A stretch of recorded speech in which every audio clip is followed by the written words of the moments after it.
Good evening, friends, and welcome to my channel, My Health Helpline.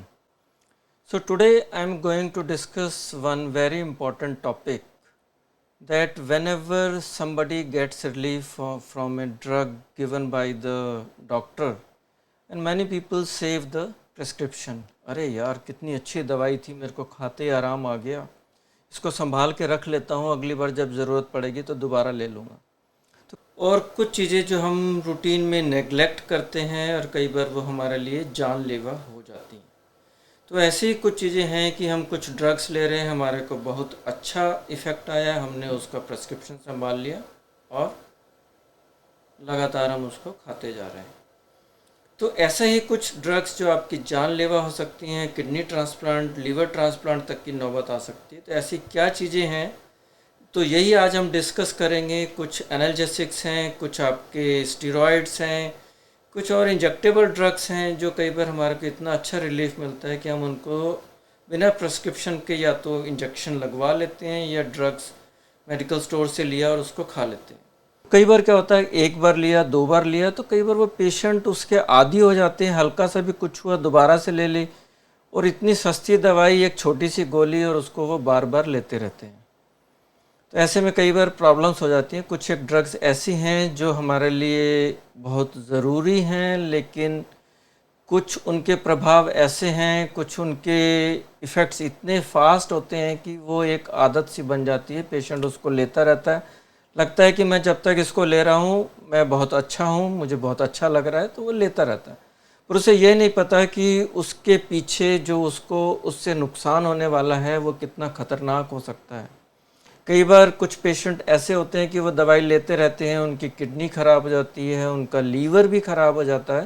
So ultimately they land up into kidney transplant, liver transplant, और ultimately many people without having the resources to afford these kind of treatment, they may die just because of the side effects, nothing else. So ऐसे ही आज हम कुछ बात करने जा रहे हैं कुछ एक ड्रग्स के बारे में जो कुछ लोग लेते रहते हैं और उसके बाद उनको ये नहीं पता होता कि ये उनके लिए, हालांकि लॉन्ग रन में हमारे को एक चीज़ मैं आपसे आज शेयर करना चाहूँगा कि आज की डेट में हमारे लिए जो एक वो बन गया है कि कंसेप्ट इंस्टेंट ग्रेटिफिकेशन। कुछ ऑर्डर किया, इमीडिएटली चेक करना कि कहाँ पहुँचा, कैसे हुआ। खाना ऑर्डर किया, कितनी देर में आ रहा है, क्या हुआ। कोई दवाई ली जो सबसे फास्ट इफ़ेक्ट आपको कर रही है, तो वो आपके लिए बहुत अच्छी है। जिसमें टाइम लग रहा है वो दवाई अच्छी नहीं है, वो डॉक्टर अच्छा नहीं है। तो इसी तरह से कुछ कंसेप्ट जब लोगों को लगता है, उसी तरह से एक चीज़ और मैं बोलना चाहूँगा, जितने भी आप जो ड्रग्स वगैरह हैं, केमिकल्स जो आज हमारी बॉडी के अंदर कंटिन्यूसली जा रहे हैं, डायरेक्टली और indirectly, through the atmosphere, through the food we are consuming, तो उनका इफ़ेक्ट क्या है, स्लो इफ़ेक्ट है। तो that's why we are not paying any attention to the consumption of those drugs, those medication, those chemicals along with the food. So these things we are consuming along with the cosmetics हम लगा रहे हैं, soaps हम use कर रहे हैं, shampoos, dies हम use कर रहे हैं, dyed clothes we are using. वो सारा जो केमिकल जो बचा वो आपके खाने के अंदर, पीने के पानी के थ्रू कहीं ना कहीं वो हमारे शरीर के अंदर दोबारा जा रहा है। ये तो एक बात हो गई। हम इसलिए अटेंशन इसलिए नहीं देते कि उसका इमीडिएट इफेक्ट नहीं है, इसलिए चल रहा है, जब तक चल रहा है चल रहा है। तो इसी तरह से कुछ एक ड्रग्स ऐसी हैं जो जब तक चल रही हैं, आपको अच्छा लग रहा है, आपको रिलीफ मिल रहा है, लेकिन कभी आपने ये नहीं सोचा कि लॉन्ग टर्म में वो आपको क्या नुकसान कर सकती हैं। खासकर कुछ ऐसे पेशेंट्स होते हैं जिनके अंदर वो इतना ज़्यादा और बहुत जल्दी नुकसान करती हैं, उनको अंदाज़ा भी नहीं होता।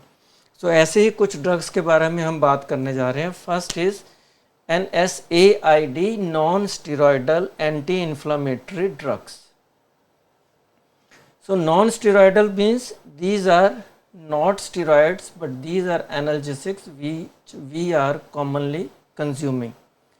So कहाँ हम इनको कंज्यूम करते हैं? दांत में दर्द हुआ, क्रॉनिक पेन दांतों में आपके रह रहा है, आपके जोड़ों में जॉइंट पेन है, तो जब आपको लगा आपने ले लिया, जब आपको दर्द हुआ ले लिया कि अब मैं वहाँ जा रहा हूँ, मेरे को दर्द होएगा तो मैंने ये ले लिया। कमर में दर्द, कई लोगों को क्रॉनिक पेन रहता है, वो सिर्फ दवाई के सहारे बिना एक्सरसाइज किए, वेट रिड्यूस किए और फिजियोथेरेपी करवाए वो अपने non steroidal anti inflammatory drugs लेते रहते हैं। अब इसके अंदर कौन कौन से ऐसे ड्रग्स आते हैं और क्या क्या इसके इफ़ेक्ट्स हो सकते हैं। सबसे पहला जो सेफेस्ट जिसे हम बोलते हैं दैट इज़ पैरासीटामोल। जो आपका जो कॉमन ब्रांड है Crocin, it is very good drug, safe also when it is used in A limited quantity. अगर आपको इसकी आदत सी पड़ गई है, जब भी आपको कुछ लगा, हल्का सा फेवरिश फील हुआ आपने ले लिया, कुछ हल्का सा दर्द हुआ आपने ले लिया। In a long run chronic use it can cause many problems. Second is brufen, same effect, इन दोनों का कॉम्बिनेशन आता है Combiflam, Flexon. So these are very good drugs, but the problem arises when you start consuming without thinking that these can cause problem. Similarly, ketorol,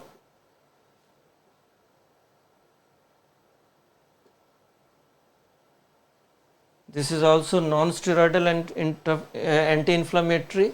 Then diclofenac,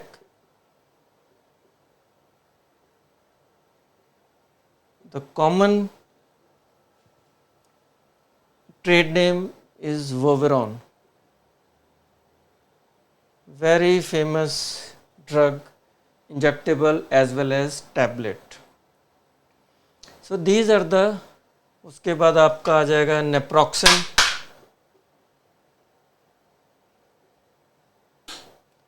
So these are the common analgesics comes under the non-steroidal anti-inflammatory. So paracetamol, brufen, ketorol, diclofenac, naproxen, these are the anti-inflammatory drugs that can cause damage to your body. So now we will see how these cause damage.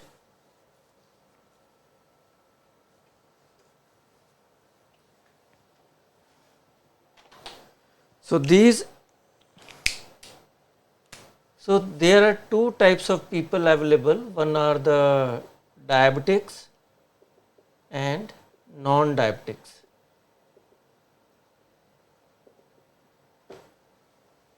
जो diabetic लोग हैं already उनके अंदर आपका neurological problems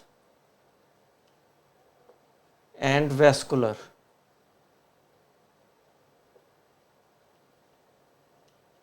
so these two problems already present depending upon the how they have managed their sugar levels. If the sugar level is not managed, so they have vascular problems. These vascular problems not only related to the limbs. So these vessels which are involved by the diabetes, high blood sugar, these include the limb vessel, brain vessel, kidney vessels. So kidneys are already compromised in diabetic patients. ठीक, अब उनके पैरों में भी ischemia हो गया, gangrene हो गया, पेन हो रहा है, काफ़ी इस्कीमिक पेन हो रहा है। उसके साथ उन्होंने यहाँ पे अपना non steroidal anti inflammatory drugs लेने शुरू कर दिए।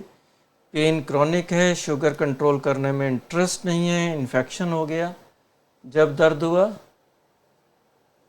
कोई भी एक जो उनको बेटर सूट करता है, इजीली अवेलेबल है, उन्होंने वो लिया, अपना दर्द शांत किया। ऑलरेडी उनकी किडनीज कंप्रोमाइज्ड हैं।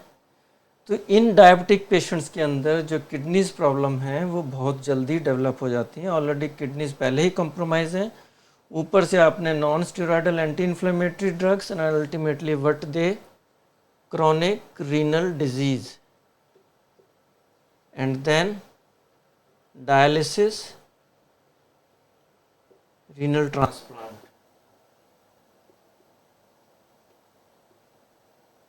ये रीनल ट्रांसप्लांट तक का तब है जब आपको टाइम से पता लग गया, आपकी जो डिजीज़ थी वो कंट्रोल में आ गई। उसके बाद किडनी तो आपके डैमेज हो ही चुकी हैं। तो जो अगर आपको लॉन्ग टर्म आपको डायलिसिस से बचना है तो you have to undergo renal transplant. तो कोई भी डायबिटिक पेशेंट है उसको बहुत सोच समझ के साथ कुछ भी एनाल्जेसिक लेना है, खासकर एक दो बार कभी ज़रूरत पड़ी, फीवर हो गया, दैट इज़ ओके। उसमें भी आपको जो सबसे सेफेस्ट है that is the paracetamol.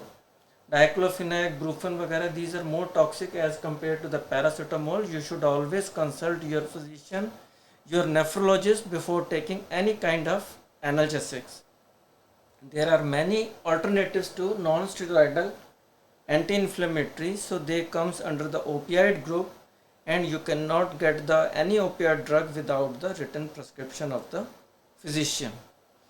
Second comes non-diabetic patient. अभी इनके अंदर तो ऑलरेडी पहले ही आपकी किडनीज हाफ कॉम्प्रोमाइज्ड हैं, उसके ऊपर आपने बची खुची डैमेज आपने ये एनाल्जेसिक्स वगैरह खा के क्रॉनिक लेके आपने वो ख़त्म कर दिया। अब नॉन डायबिटिक पेशेंट हैं, उनके अंदर आपको क्रॉनिक पेन है, तो you should be very careful when you have to take the drug for a longer duration. आपको बार बार ज़रूरत पड़ रही है तो आपको अपने फिजिशियन से चेक करवाना चाहिए, आपके ऑर्थोपेडिशियन से, जो अगर जॉइंट पेन, बैक पेन है तो चेक करवाना। फिजियोथेरेपी और आपकी दूसरी थेरेपीज़ अवेलेबल हैं जिसके बिहाफ पे आप